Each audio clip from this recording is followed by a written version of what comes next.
Have you ever felt like you've hit rock bottom? I mean, a place so low you can't see any light, any way out. Today, I want to share a story about a man named David who found himself in that exact place. His journey is a powerful reminder that even in our darkest moments, a single act of faith can change everything. David wasn't always at the bottom. In fact, he was once at the very top. He had a thriving business he built from scratch, a beautiful home, a loving family, and the respect of his community. He was the guy everyone looked up to, the one who seemed to have it all. He worked hard, made smart decisions, and life was good. He believed his success was purely the result of his own effort, his own genius. He was proud, and maybe a little too self-reliant. Then, things started to unravel. It began with a small ripple, a key client pulling out unexpectedly. David wasn't worried. He'd handled setbacks before, but this time was different. One bad thing led to another, like a series of dominoes falling in slow motion. The economy took a downturn, and his industry was hit hard. New competitors emerged, undercutting his prices. His investments soured, and soon, the business that was his pride and joy was bleeding money. He tried everything to stop the bleeding. He poured his life savings back into the company, worked 18-hour days, and made tough decisions, letting go of loyal employees he considered friends. But it was like trying to plug 100 holes in a sinking ship. The stress was immense. He became distant at home, irritable and short-tempered. The laughter in his house faded, replaced by worried whispers and the constant, ringing tension of the phone. The day the bank foreclosed on his business was the day the world stopped. David stood in front of the locked doors of the office he had built, a place filled with years of memories, triumphs, and dreams. It was all gone, but the hits kept coming. Soon after, they lost their home. The beautiful house where his children grew up was no longer theirs. They had to move into a small, cramped apartment, selling off most of their possessions just to get by. David was broken. The man who once stood tall now felt like a ghost. He avoided eye contact with old friends, ashamed of his failure. The weight of letting his family down crushed him. He spent his days aimlessly walking the city streets, feeling invisible and worthless.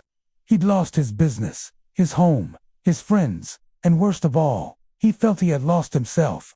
He was adrift in an ocean of despair, with no land in sight.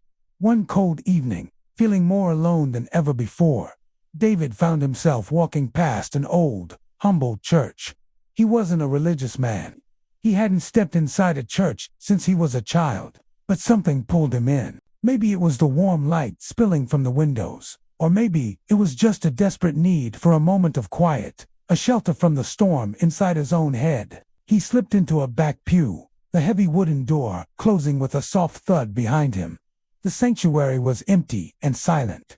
Stained glass windows depicted scenes he didn't understand, but the colors were calming. He sat there for a long time, not knowing what to do.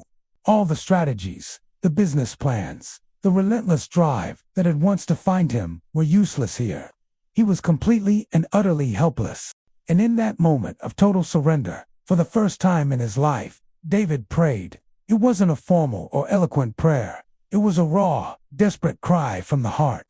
He didn't ask for his business back, or his house, or his money. He simply whispered into the silence, "God, if you were there, I don't know what to do.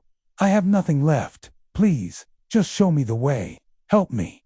He didn't see a blinding light or hear a booming voice from the heavens. But as he sat there, a profound sense of peace settled over him, a peace he hadn't felt in years. It was as if a massive weight had been lifted from his shoulders. For the first time, he felt he wasn't alone in his struggle. He left the church that night, not with a solution, but with a flicker of something he had lost long ago: hope. The next morning, David woke up feeling different. The despair was still there, like a dull ache, but it no longer consumed him. He decided to do something he hadn't done in months. He went to a local soup kitchen, not to eat, but to volunteer. He wanted to do something, anything, that wasn't about himself. He spent the day washing dishes, serving food, and talking to people who had stories far more difficult than his own. He listened to a woman who had lost her entire family, a young man battling addiction, an elderly gentleman who had been on the streets for years. As he listened, his own problems began to shrink in perspective. He saw resilience, kindness, and humanity in the face of incredible hardship. While serving a meal, he struck up a conversation with the kitchen manager, a warm, energetic woman named Maria. She noticed his efficiency and his quiet dignity. They talked for a while, and David, for the first time without shame, shared a small part of his story. He mentioned his background in business and logistics. Maria's eyes lit up. "You're kidding me," she said. "We are in desperate need of someone with your skills. Our inventory management is a mess, and our donor outreach is so disorganized. We're helping people, but we could be helping so many more if we were just a bit more efficient." It was a small moment, an offhand comment, but for David, it felt like a door opening. He offered to take a look at their systems, just as a volunteer. Using his decades of experience, he spent the next few weeks overhauling their entire operation. He created a new inventory system, streamlined their volunteer schedules, and developed a simple but effective plan for reaching out to local businesses for donations. The results were almost immediate. The soup kitchen was able to serve more people, reduce waste, and secure a steady stream of supplies. The staff and volunteers were amazed. Maria offered him a part-time paid position as an operations consultant. It wasn't a six-figure salary, but for David, it was everything. It was a purpose. Working at the shelter changed him. He was no longer David, the failed CEO. He was David, the guy who made sure hundreds of hungry people got a warm meal every day. He found joy not in profit margins, but in human connection. He discovered a new kind of wealth, one that couldn't be measured in dollars and cents. His relationship with his family began to heal. The tension in their small apartment eased, replaced by a new kind of warmth. They didn't have much, but they had each other. His wife and children saw the old David returning. Not the proud businessman, but the kind and caring man they had fallen in love with. One day, a local news channel did a story on the soup kitchen's incredible turnaround. They interviewed David, who spoke passionately not about his own achievements, but about the mission of the shelter and the importance of community. A wealthy philanthropist saw the broadcast. He was moved by David's story and his obvious expertise. He reached out and offered to fund a new, larger initiative, a nonprofit foundation dedicated to helping other small charities become more effective and sustainable.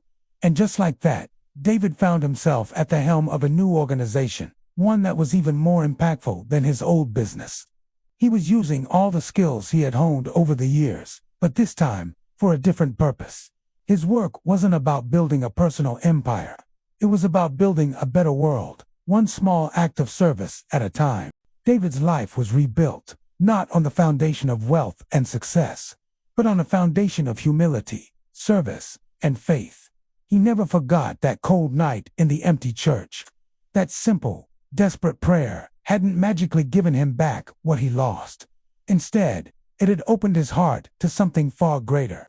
It changed his perspective, leading him down a path he never would have found on his own. David's story teaches us a powerful lesson. Sometimes, losing everything is the only way to find what truly matters.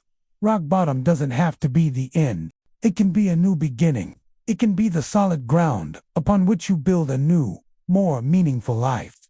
When we let go of our pride and our need to be in control and simply ask for guidance, incredible things can happen.